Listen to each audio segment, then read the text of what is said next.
you ready?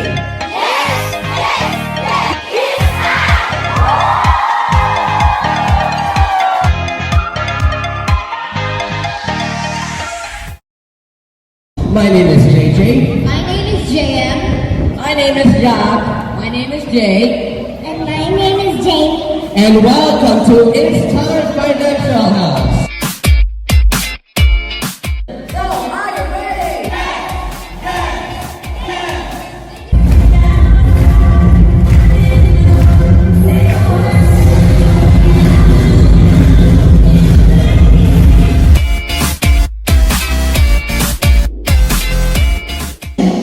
Invest in the stock market so that you'll become rich.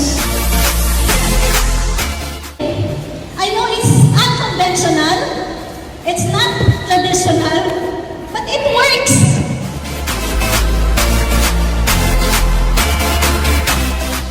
Plan, build, secure.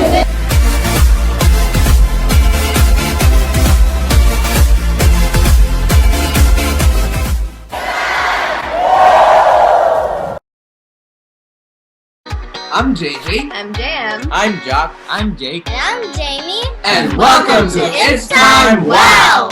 Wisdom on Wednesdays. Your weekly dose of wisdom. So every Wednesday, we will invite wisdom-filled individuals that will share with us their expertise, competence, and experience that will help us gain more success, knowledge, and wisdom. And we'll have these episodes ready and available on our YouTube channel for your future reference.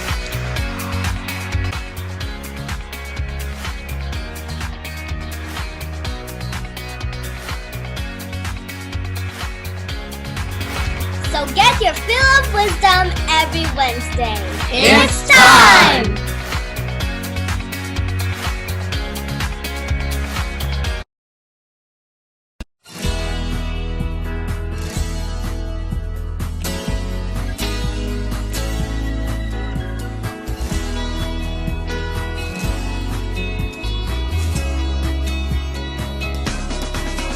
There's a secret to success.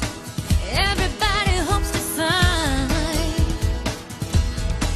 There's a key to the world, and it's mine, all mine. There's a world of opportunity filled with possibility and dreams that I'm gonna find. I got a millionaire mind. I say yes to success. I got a millionaire mind. I say yes to success. I've got a blueprint for the future, a brand new design. I'm playing at the money game, winning all the time. There's a world of opportunity filled with possibility and dreams that I'm going to find. I got a millionaire mind. I say yes, I say yes to success. Let's begin with a prayer. In the name of the Father, of the Son, and of the Holy Spirit. Amen. Dear Lord, thank you for another wonderful season of Wisdom on Wednesdays. We pray that you're just going to continue to guide us and bless us, that we will be able to open our minds to learn more, not for ourselves, but to help other people as well, O Lord. Please let us learn more things. Please let us internalize this knowledge so that we'll become better people and help many people along our journey in life. All of this we pray through Christ our Lord. Amen. In the name of the Father, of the Son, of the Holy Spirit. Amen.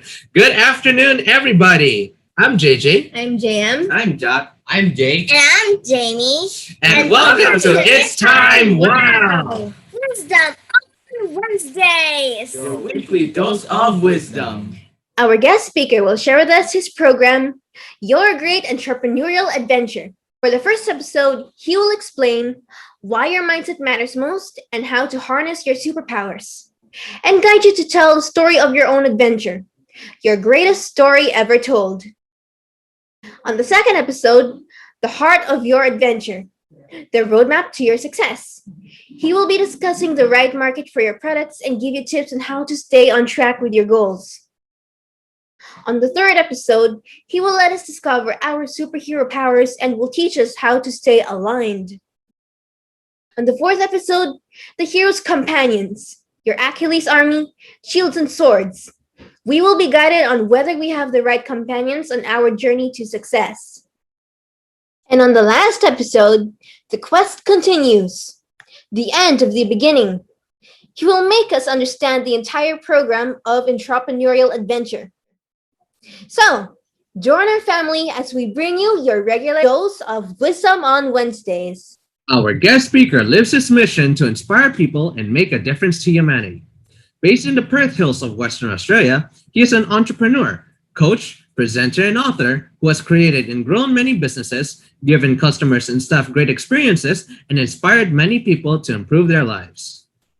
The youngest sibling of hardworking English parents, his childhood involved learning the family hotel business in the English Channel Island of Jersey. Leaving college at 18, he became a retail trainee.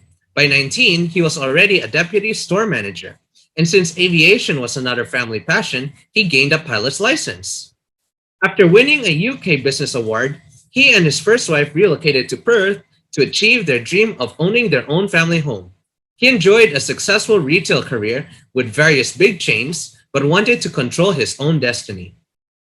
After dabbling with sales, his first venture was a backpacker's accommodation in 1996, leading to many other enterprises, generating millions of dollars that encompass tourism and hospitality, vehicle sales, hire and servicing, property management, and cleaning and office relocations.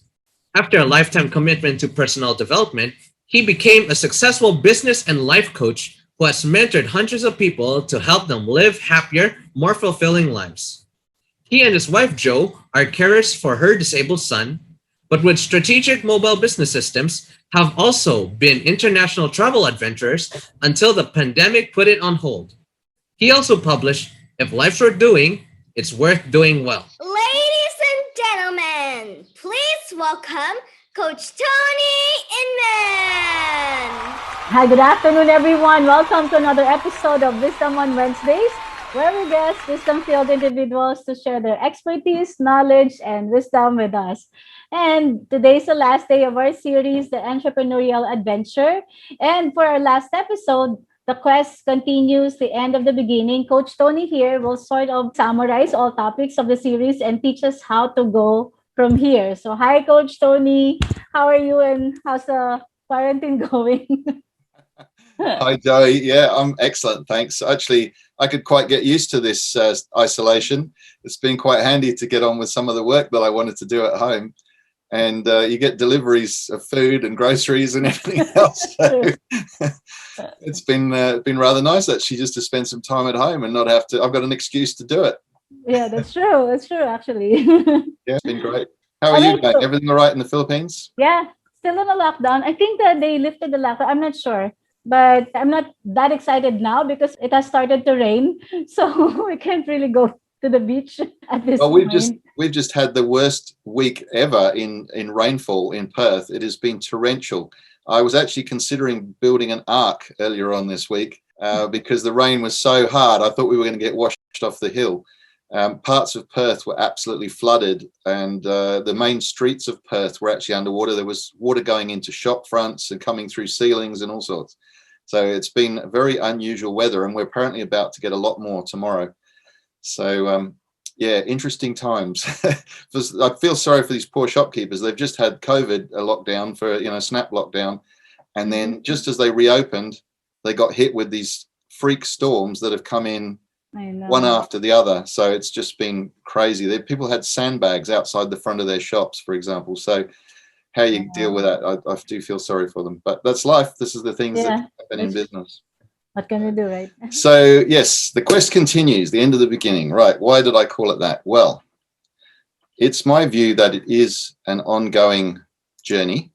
What I'm looking at is your entrepreneurial adventure, and I've called it an adventure because to me, it's meant to be fun. I said in the first one, I think that Richard Branson refers to that there's no distinction for him between business and life. It's all just one thing. That we're meant to have fun in our life, and business is meant to be fun. It's meant to be an adventure. It's not meant to be something that you have to endure, And So it's a part of your life, but I'm just going to contradict what I've said in a way there, because it's also the business doesn't actually define you. You know, we tend to ask people, what do you do? That's one of the first questions in a social situation. When you meet someone, you say, well, what do you do? Really, it's a question. It's a polite question, I guess, but it doesn't really explain. It doesn't get to the heart of who we are. We are not necessarily what we do. And I've had an example of that where I had a towing business for a while, and the truck driver had actually literally fallen off the back of the truck and injured his ankle. And I was the only other one with the truck license. So I was driving this tow truck, and I had to go and collect a car from a very posh car dealership. And I walked in, obviously I was in sort of tradie type uniform, because I was groveling underneath cars and hooking up tow hooks and so on. And I walked in looking a bit of a mess, not as I am today, with a jacket and suit, you know, with a shirt on, that sort of stuff. And I remember the receptionist having this kind of attitude towards me of, oh, you're one of the trade guys, you know, and sort of talking down to me a bit. And then as we chatted, I said, well, I'm actually the managing director of the company, and I've got 5 businesses, but my driver, you know, injured himself. And the whole attitude completely changed then. So it's funny how we tend to talk to people on the level that we think that they're at, and we can make some very wrong assumptions about people very easily. I've had some incredibly clever guys working in my cleaning business, for example, who were doing engineering degrees, but they needed some work to top up their student income, and so they were doing cleaning because it fitted in around their lectures and that sort of thing. So it was again, you know, people could look at them and go, it's just the cleaner.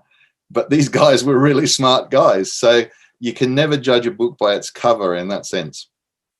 So your business is not who you are, it's what you do. So at the same time, you know, the business, if you're running a business for yourself, it should be fun. And the real quest, rather than this sort of elusive big dream that we all tend to think you've got to have this massive desire. Well, we do, and it helps to have a massive desire. But that's actually it's not the destination that's the key thing. It's the journey. I know that sounds a little bit cliched to say that, and you've probably heard it a million times before. But all we really have, the past is gone. You can't change the past. You can learn from it, but you can't do anything about it. It's actually happened and gone.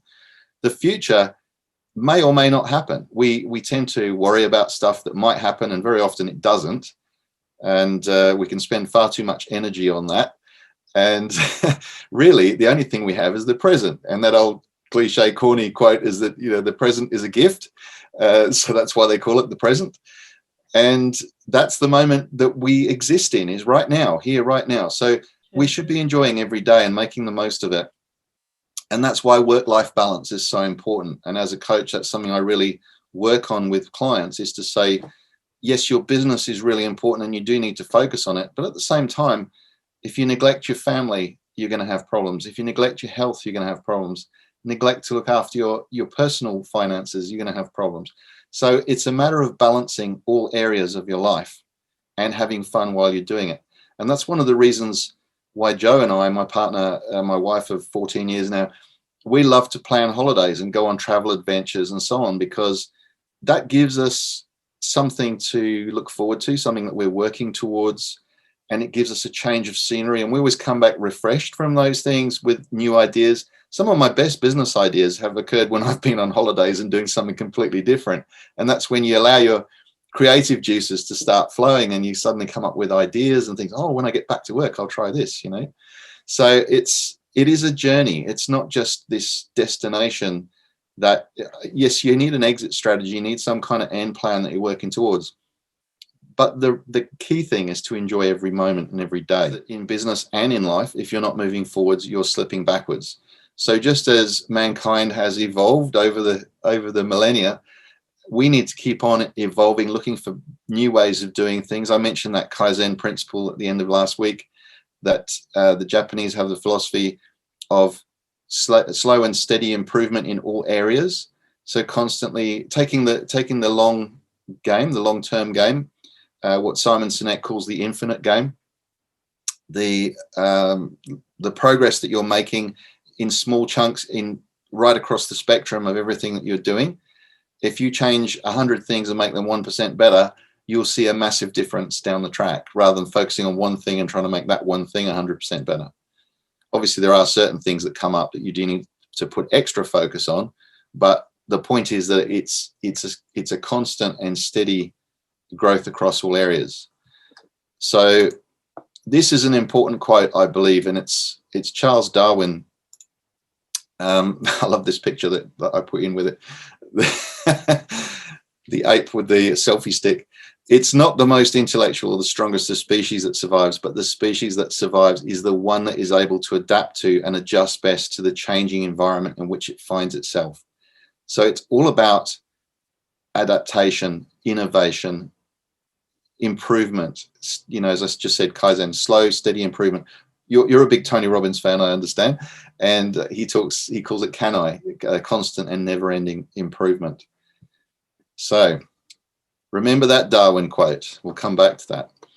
So your life, Jim Rohn, one of my great mentors and guides. I love his recordings. If any of your readers get chance, tune in and watch his YouTube videos, listen to his audios, read his books. He's fantastic. Farm boy from Idaho. Your life does not get better by chance. It gets better by change. So that's going back to that thing that we talked about last week about taking responsibility for your life and creating the change that you want to see in your life. So here's a big question. If change, we know it's good and we know it's important, why don't we do it very often? We sit on the fence. Well, it's because we let our fears get in the way a lot of the time. We come up against our beliefs, our limiting beliefs, our programs that we've run, our story. And we talked last week about your old story, the things that you have locked in that you believe to be true about yourself, about what your level is, what your ability to achieve is. And consequently, we can come up against our fear of failure. What if we try something and we don't succeed? Will people think badly of us? Particularly those people we care about, you know, opinions that we care about, like your parents or your partner or family. Will they judge us badly if we try something and we fail? So that can lead us to not even try in the first place. Fear of embarrassment or humiliation. The strange one is that the other side of the coin to the fear of failure is the fear of success. What if we do achieve what we set out to achieve and then we find we can't handle it, like it's too much for us?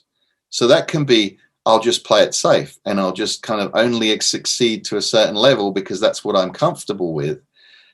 And the other thing is that as we start to change, particularly in our thinking, in our level of study, reading, self-mastery, personal development type stuff, and we start to look at things slightly differently, there is that danger that we start to not quite fit in with our friends, with the people around us that we've cared about, and that they kind of look at us a bit strangely, like, why are you behaving like that? Or why are you thinking like that?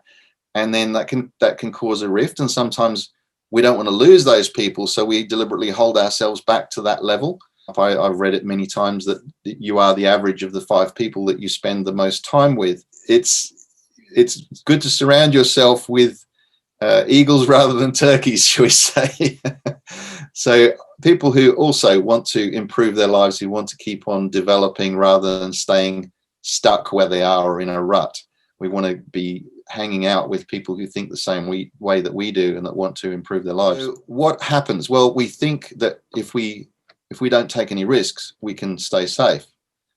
But if we actually take the plunge and we do start to change some things, then we can move forwards. So how do we change? Well, Tony Robbins talks a lot about this. It begins with a decision. There comes a point, a turning point, where you go either enough is enough, or I want more than this, or I've been dealt a raw deal. I want to change this situation.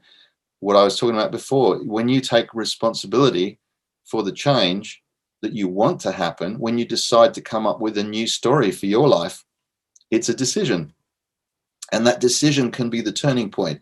You know, the moment in the movie in Rocky where you hear suddenly the Rocky music comes in and then he's running up the steps and he's out doing the training, and that turning point, that moment of decision where you go, I'm going to do this. I'm going to actually make this happen. And you get that spur of motivation to want to go on and make the changes in your life. So it's that stepping outside your comfort zone. the magic happens when we're brave enough to risk being uncomfortable.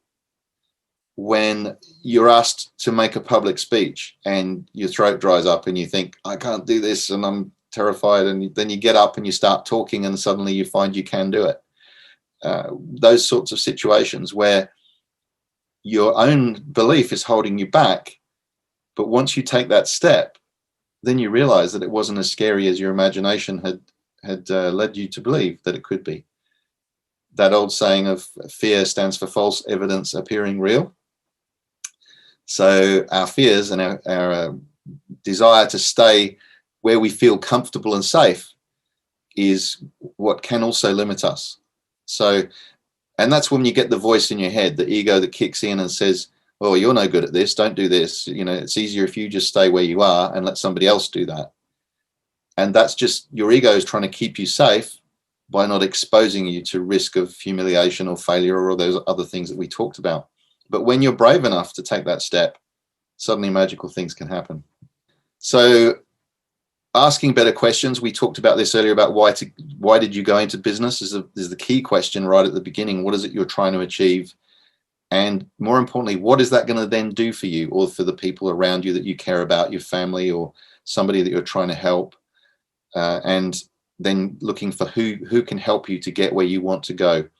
So putting thought into that, and Tony Robbins talks a lot about this, one of the great motivational speakers, that when we ask ourselves better questions, we get the better answers. When we keep asking the wrong question, we can get stuck in those question loops. You know, like why does this always happen to me? Is not a very helpful question. It's change it to what could I do differently that would enable me to do what I want to do, or who do I need to talk to? What resources do I need to get? What changes do I need to make in order to achieve what I want to achieve? So asking better questions is a key thing. And that's why so many people use coaches like myself or like you in financial planning. You know, they have better answers or better questions. I can ask questions of my clients that they don't think to ask themselves. And it's only because I'm not locked into the emotional situation that they're in. I'm looking at it from the outside. So I can ask them the question that they hadn't thought to ask, and that can then cause the paradigm shift that they look at something with a different perspective, and suddenly the creative flow starts to happen and the new ideas come in and, oh, well, yeah, we could do it this way and we haven't tried that before. What if we did this? So suddenly those ideas start to come and they're no longer stuck. Why I'm qualified to talk about change, just a quick summary of where I've come from. I started in the English Channel Island of Jersey, and that was the college I went to. Victoria College, best school on the island, founded by Queen Victoria in 1852. Fairly elitist sort of school where the expectation was you'd go on to university. I didn't. I actually went into the workforce and got a career as a trainee manager in supermarkets. And so I had a management career as I mentioned, I think earlier, that I was a trainee manager at 18. I got promoted to deputy store manager at 19, won a major UK award. That's me receiving the award in London at the Hilton. And I was on track to be a senior manager with that company. And some of the little goals I had at 16, I bought myself a little moped so I could get around. By 19, I'd bought then 17 or 18, I had this little Hillman Imp. You can see the little blue car on the right there. And then I bought myself a motorbike, brand new motorbike, and saved up for that, and then got myself a better looking car as I got into a management career. So that was one weekend where I owned 2 cars and a motorbike for a brief stage, and I was about 19. So I was quite proud of that moment. And at 19, I got a pilot's license, and I was regularly flying to France from Jersey or the south of England. And I'd get people saying, what are you doing this weekend? Oh, I'm just going over to France for a coffee. So great fun times. And one of the reasons I then wanted to come to Australia was that the weather's always good for flying, which is quite ironic because when I got here, my situation was completely different and I couldn't afford to carry on flying for much longer. So for those who don't know, Jersey is this little island just down between England and France. So it's in what's called the English Channel between England and France. And it was occupied by the Germans in the Second World War. So a little tiny island, but part of Britain, but self-governing. So I went from that little tiny island to a massive island, Australia, and in particular Western Australia, which is in its on its own is bigger than most of Europe. So pretty impressive size of place. I came here with the intention of getting a house for my family. My wife was pregnant. My first wife was pregnant when we came out here. So within a year, we managed to get a house, which was very unaffordable in Jersey, very expensive prices there. And I had a career. So I managed to persuade a big retail chain here, Target actually, to sponsor me into the country. I don't know if I told you that story. I can't remember. I don't think I told it on one of these interviews. I might have told you privately, but where I had one shot at getting into Australia, and it was an interview the day before I was due to go back. I'd come here on holiday, and I went in for the interview, and I convinced the personnel manager, the state personnel manager, to offer me the job and then put it in writing and break company policy to do that. And because I went in prepared, and I went in with, I'd set the intention of what I wanted from that meeting. And that was, I wanted them to sponsor me and I wanted to get into the country. And because I was prepared and I was assertive about it, the state manager went, let me check with my bosses over east, come back this afternoon. And I went back in the afternoon and he'd filled in the form. And that was a real turning point for me. That was a moment where I really carved out my own destiny, because my whole life could have been completely different if I'd been stuck back in Jersey. I was on a good track. I would have got promoted. I would have probably still been with that same company. But the adventure that I've been on through coming to Australia has been absolutely extraordinarily different to anything I could have imagined back there. So then, of course, things can go downwards as well. So even though I had a successful retail career, I was promoted 3 times with that company. Moved to 2 other companies, got promotions on both of them. The last job I had was a big chain here who was modeled on the Walmart chain in America. And I was a deputy store manager of one of the biggest stores. And it was a pioneer store for the whole new look for the company. Massive amount of pressure. And that sort of pressure, I was working really long hours, ended up with a divorce of my first marriage, unfortunately. So I call that my kind of first midlife crisis, if you like, because then I had to figure out, who am I? What am I going to do? I needed to stay in Perth because my young children were here and I wanted to be close by them. So what seemed like everything had gone wrong, how was I going to turn that into a success? And that's when I started in business, really. And this is where things really went crazy. I started in 1996 in a backpackers hostel with a friend of mine. And I'm going to speed through this talk quite quickly because there's a lot of ground to cover, but just bear with me for a second and I'll explain why in a moment, why I'm covering these things. With the backpackers, we took it on. It was a 45-bed hostel, very, very quickly upgraded it to a 60-bed hostel, added a liquor license, which was the first liquor license in a backpackers in Perth. To get that, I had to go and study the Liquor Licensing Act and then go and fight for it in court with the liquor stores objecting to it, and I won that battle and got the first liquor license. So there's some stories along the way, and some of these things that are talking about the traits that you need to have to succeed at whatever you're doing.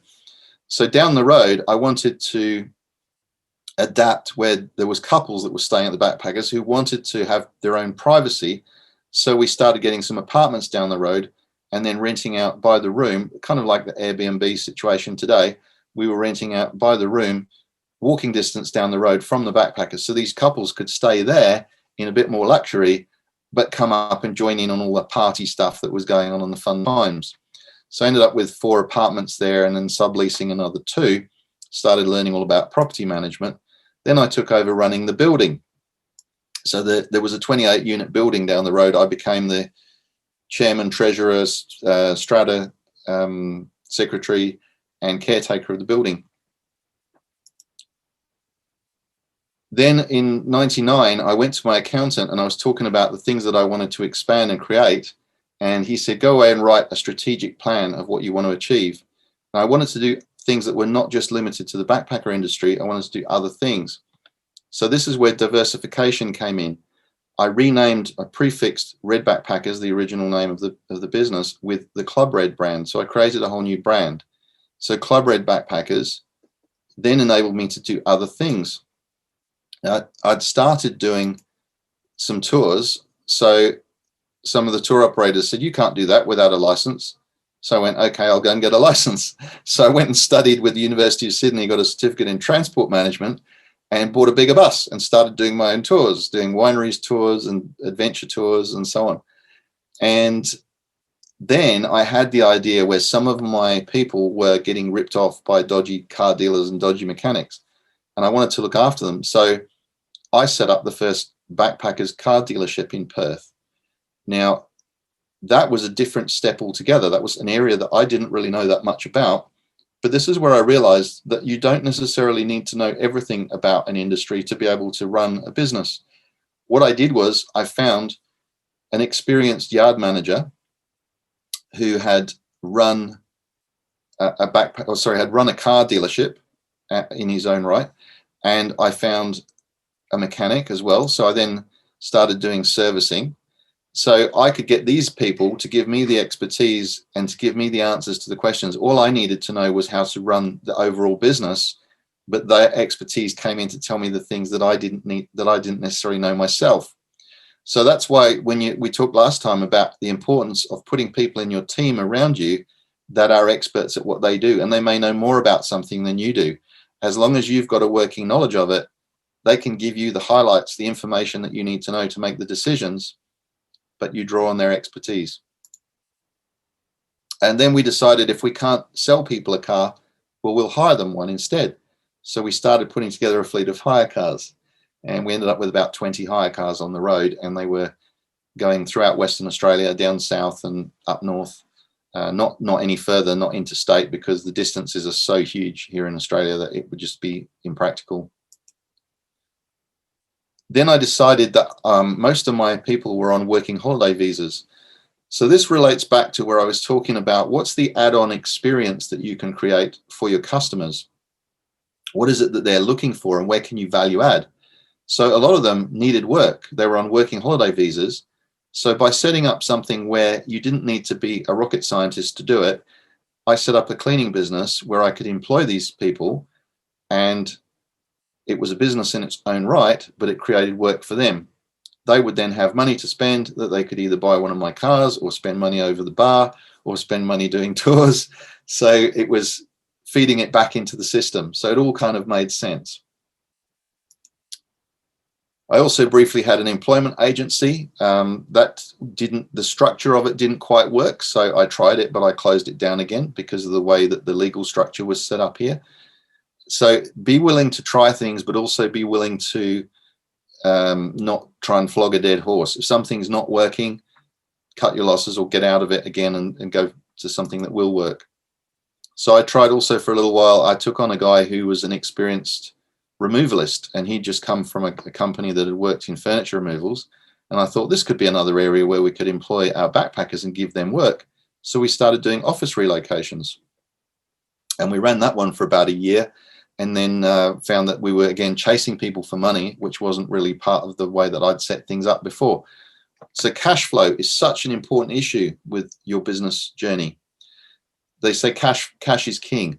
Make sure that you keep an eye on, you can have a successful business, you can have a profit coming in, but you could run into trouble if you don't have enough cash to pay your bills when they fall due. So what a lot of small businesses can fall into that error where they are chasing people for money all the time, and there's never enough cash in the bank, and you can get stuck there where you're thinking, how do I pay the staff this week, or how do I pay the tax office? You can get into real trouble. So it's very important that you look ahead and forecast and check, what cash have I got coming in? Will there be enough?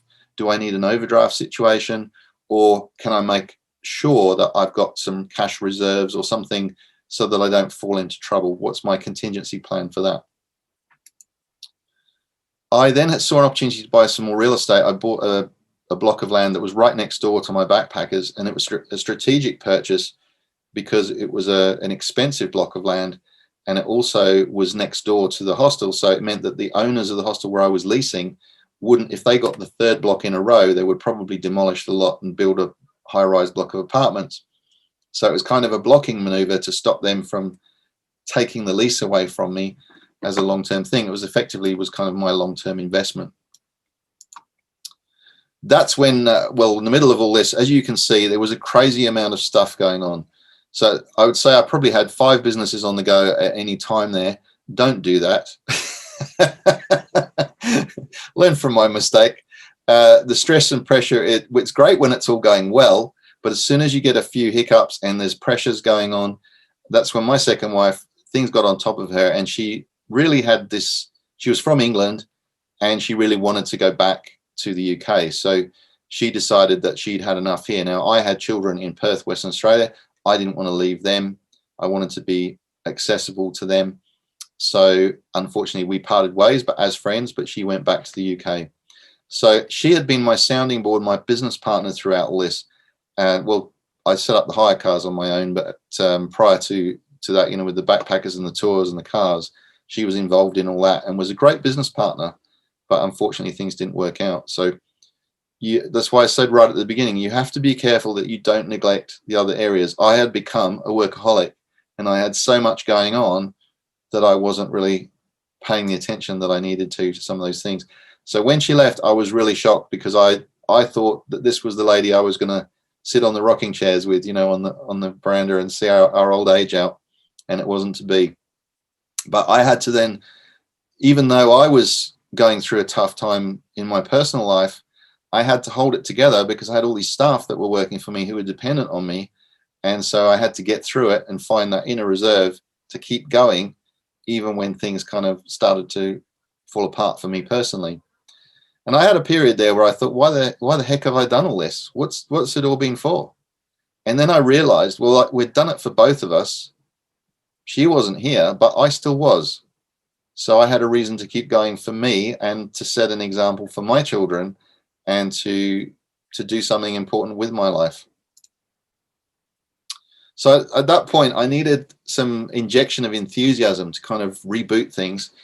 And I decided to rebrand the Backpackers. So I changed the name to Planet Inn Backpackers. And that was a major rebrand with different color schemes and different marketing strategy and so on. And at the same time, I had also set up a towing business. So that was where some of our hire cars had broken down in some difficult places where it was costing a lot of money to get them back. Because the only thing about young backpackers is they tend to thrash the cars. They drive them too hard, don't look after them very well. And so it was an expensive exercise. So the cheapest option was to have our own truck. Well, that then led to another business in its own right, because then we started doing roadside assistance. We even got a deal with the police where when police cars had been involved in high-speed chases and then had a car accident and got smashed up, we would go and collect the damaged police car from the police compound and take it to the repair shop, tow it there, and then drop it back again when it was repaired. So things like that. So it evolved into other things. About that time was when I took up scuba diving, and I told the story right in the first one about the deep sea, diving the shipwreck. The thing about scuba diving that was interesting that I perhaps didn't mention in that first episode was that I had a fear of opening my eyes underwater from childhood, a very irrational fear. I know, it's really strange, isn't it? So I think it must have been I jumped in the deep end of the pool at school, and probably there was a lot of chlorine in the water and my eyes had stung, and I thought, I don't like that very much. So I just wouldn't open my eyes. And to do diving, you need to be able to deal with, if your mask comes off, how do you get it back on? So I was in the middle of Australia with a girlfriend in a pool in Alice Springs, which is about as far away from the ocean as you can possibly get. But she was a scuba diver. And I told her this story, and she said, come on, you can do this. And she got me swimming underwater. Sounds like a child, doesn't it? I was swimming to her and then starting to open my eyes underwater. And I thought, oh, this isn't so bad. Why have I got so stressed out about this before? And I managed to do it. And then I thought, that's ridiculous. I had dive companies offering me free diving courses at the Backpackers, and I was turning it away because I was scared of opening my eyes underwater. So as soon as I'd broken that fear, I went, right, that's it. I'm doing the diving course. So just as an example here, in the I think it was the February, I did the open water dive course. In the March, I went and did the advanced course. And in about a few months later, I did the rescue course. So I went from being someone who couldn't open their eyes underwater to being a rescue diver who's done hundreds of dives now and dived shipwrecks around the world and all sorts. So it just shows you how you can have a fear that's in your imagination that once you step out your comfort zone, you can conquer that, and you can do things you never previously thought you'd see yourself doing. So that's why I threw that little story in there.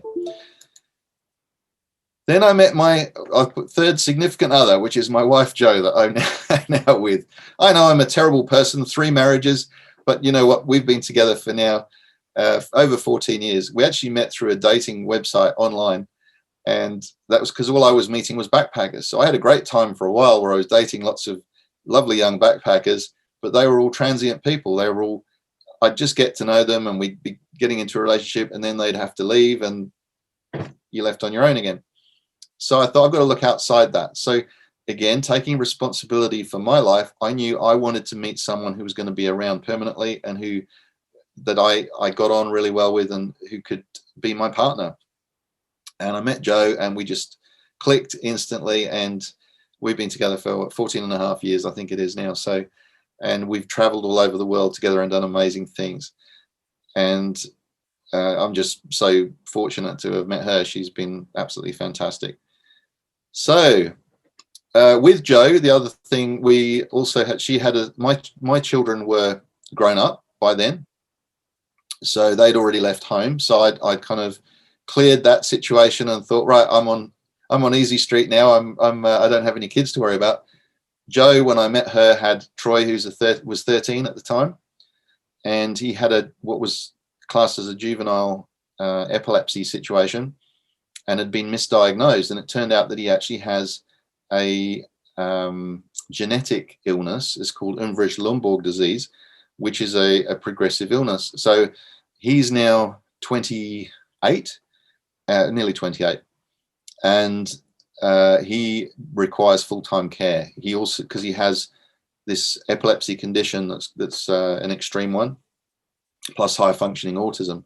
So Jo and I are full-time carers for him as well.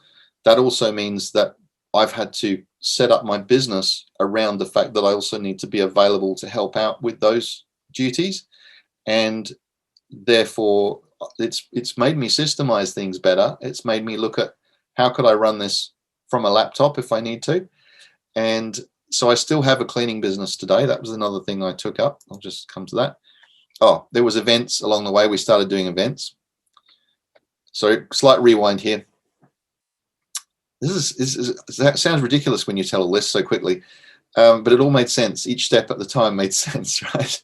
So the events was because we had the global financial crisis in 09-10.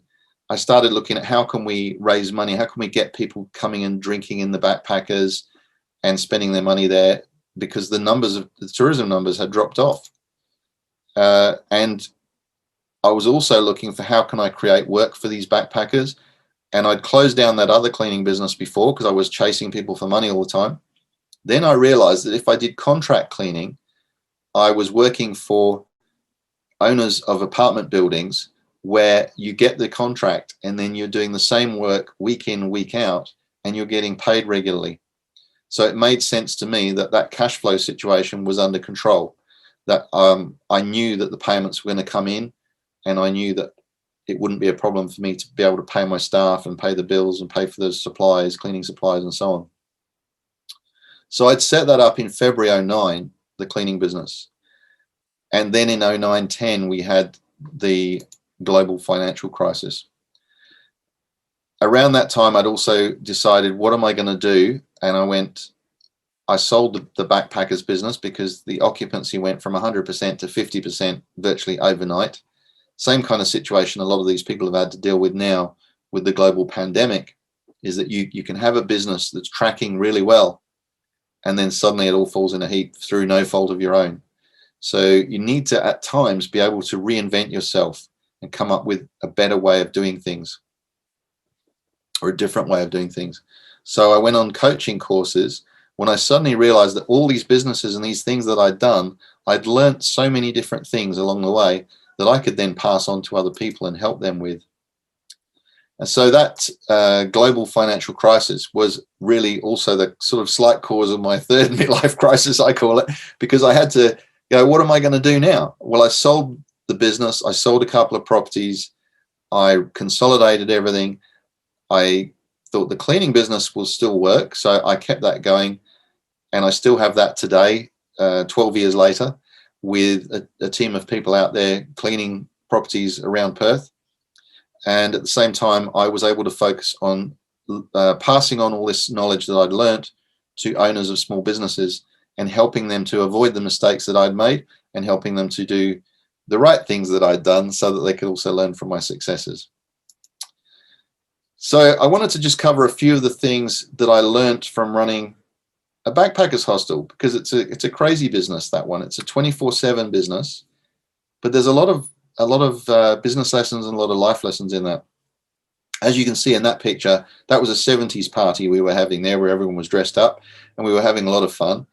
And it is a fun environment to be in, but there's also a lot of hard work behind the scenes. Any business, when you first look at it, that can seem like you see somebody else doing it and you think, that looks easy, I could do that. But beware, because there's also a lot of hard work that goes on behind the scenes that you don't necessarily know about to start with. So do your research if you're considering starting a business. Then you look at the way things are, but then look at and how you could make them become. So on the left, what we took over in February 96 was a kind of derelict, rundown looking couple of buildings with weeds waist high and looked like the place was a shambles and was falling apart.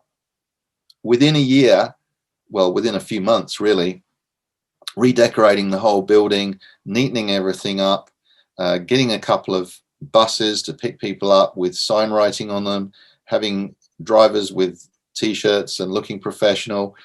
And we would go to the train station or the airport and we would tout for business. We would pick up backpackers off the train or from the airport.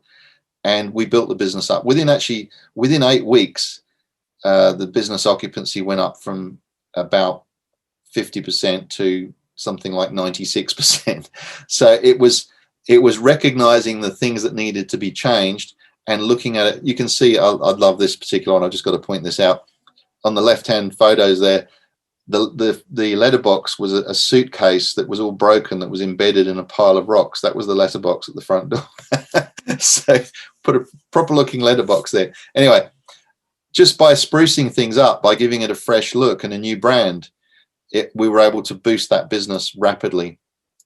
And by focusing on the people and giving them the right experience, asking the questions, why are you inspired to do what you do? We used to take them all down the beach. See, that's one Christmas day where everyone was down on the beach together and we'd take them to play beach volleyball. I'd cook barbecues for them. Christmas Day, I'd be cooking for 100 people. It was crazy. Who are your ideal customers? Really getting clear about that and identifying what they want. What are they looking for? And why they choose you rather than your competition. And so what is the special experience? What's the add-on that you're going to deliver that other people aren't necessarily delivering? And how are you going to do that? We talked last time about doing a SWOT analysis, your strengths, weaknesses, opportunities, and threats. We knew we couldn't fix the place overnight. That was going to take work. We started with paint because paint was cheap. We'd redecorate everything. Gradually over time, we renovated the bathrooms. We improved the beds and the linen and all sorts of things, bit at a time, Kaizen principle. But we focused on the experience. What are people going to remember from their holidays? What do they want to remember? It's the people they met and the experiences they had. So we made it fun. We made it that people felt welcome straight away. We started things like taking them onto the beach to play beach volleyball, teaching them how to play. With the guys, organising soccer matches against the other hostels, taking them out drinking, partying. So that's a photo at one of the local nightclubs where we got everyone together, all in 70s gear, as you can see, dress-up nights, all sorts of fun things. Having a good team. So that's a staff party on the left there. And on the right is the people who came to my final party when we were leaving in 2010, when we decided to get out of the backpackers altogether. And some of the old staff came back to come and rejoin us to celebrate. And so here's a few of the key points coming out of this now. With your mission, don't just be one of the crowd. Develop your own mission of what you want to achieve. And be clear about that. But also it can evolve. Your mission that you start out with, it can evolve as you go along. So when I talked about having a business plan, having a strategic plan, it doesn't have to be set in concrete. We can't all predict the future, but at least think about it. At least have some ideas about what you want to do long term.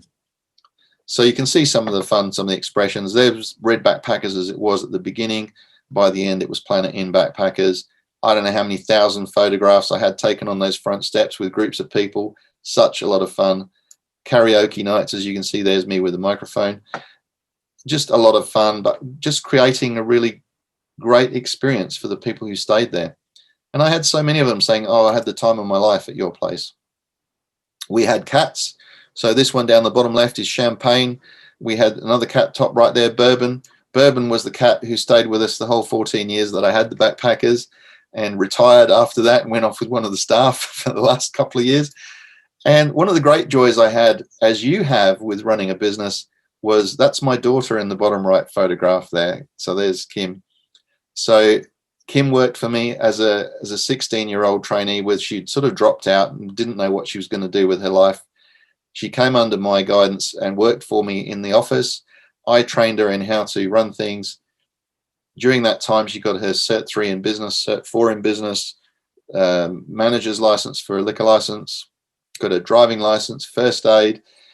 And by 19, I could go on holiday and leave her running the business for me.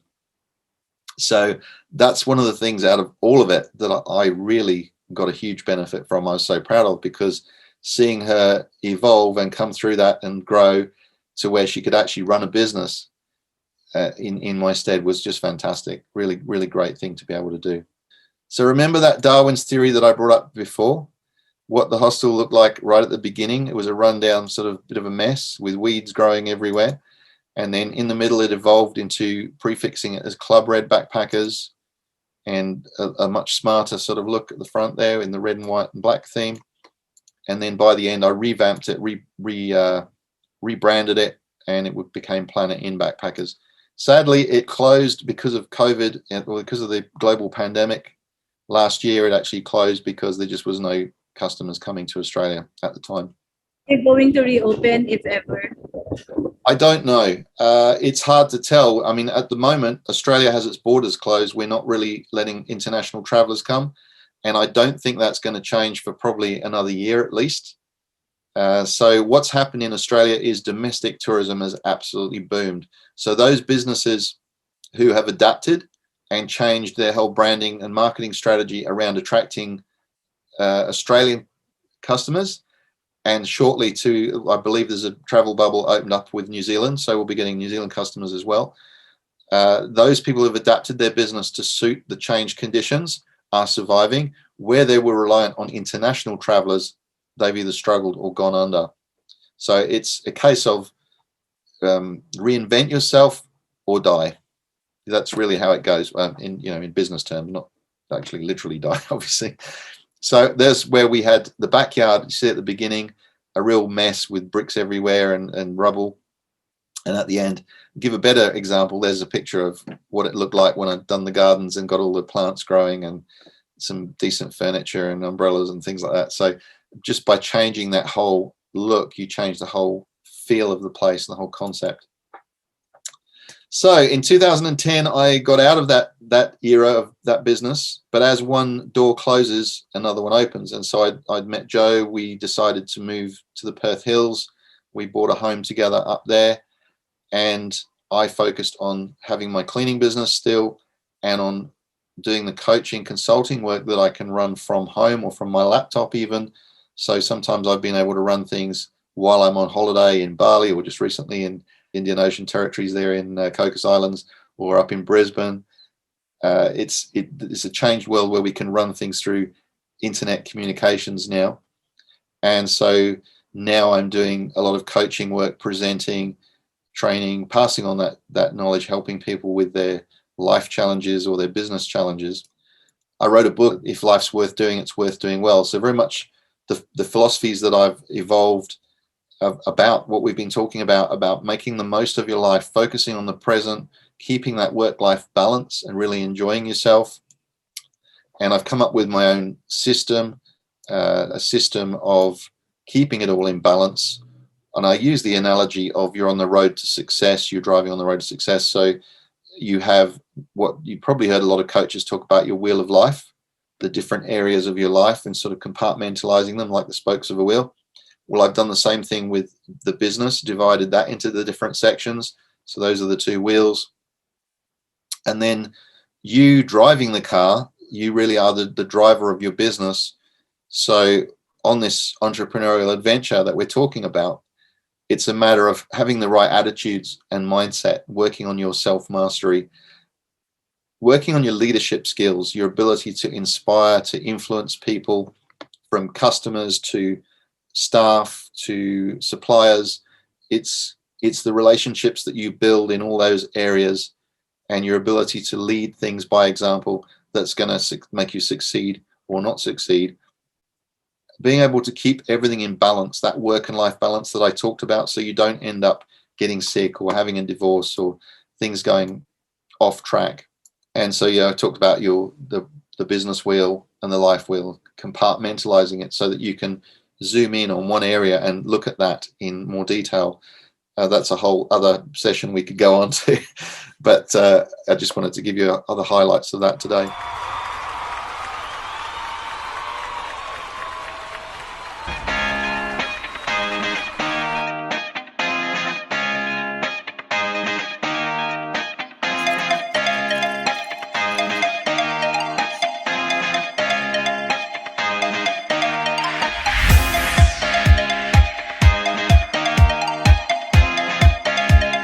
Ladies and gentlemen,